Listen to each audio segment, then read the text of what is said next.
কখনো জিতিয়েছেন ব্যাট হাতে, কখনো জিতিয়েছেন বল হাতে। তার মতো সমালোচনাকে সঙ্গী করে অন্য কোনো ক্রিকেটার নিজের সেরাটা দিতে পারেননি। বাংলাদেশের কারণে সাকিবকে নয়, সাকিবের কারণে বাংলাদেশকে চিনেছে ক্রিকেট বিশ্ব। তরুণ বয়স থেকে তিনি নিজেকে চিনিয়েছেন। 2008 সালে পাকিস্তানের বিপক্ষে ওয়ানডেতে সেঞ্চুরির কথাই ধরুন, তার বয়সটা তখন মাত্র 21।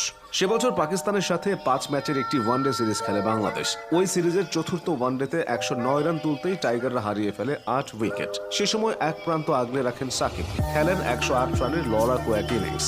ম্যাচটা বাংলাদেশ 7 উইকেটে হারলেও ম্যাচ সেরার পুরস্কার ওঠে সাকিবের হাতে। 2008 সালে সাকিব আরেকটি স্মরণীয় পারফরমেন্স উপহার দেন। নিউজিল্যান্ডের বিপক্ষে টেস্টের প্রথম ইনিংসে 36 রানে তিনি 7 উইকেট নিয়েছিলেন। ব্যাট হাতেও ছিলেন সাবলীল। দ্বিতীয় ইনিংসে খেলেছিলেন 71 রানের দারুণ এক ইনিংস।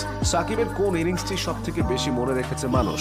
এই প্রশ্নের জবাবে অনেকেই হয়তো বলবেন 2009 সালে শ্রীলঙ্কার বিপক্ষে ম্যাচ জেতানো সেই অপরাজিত 92 রানের কথা। সাকিব ক্যারিয়ারে এখন পর্যন্ত অনেকগুলো সেঞ্চুরি করেছেন, তারপরও ওই ইনিংসটার মাহাত্ম্য আলাদা।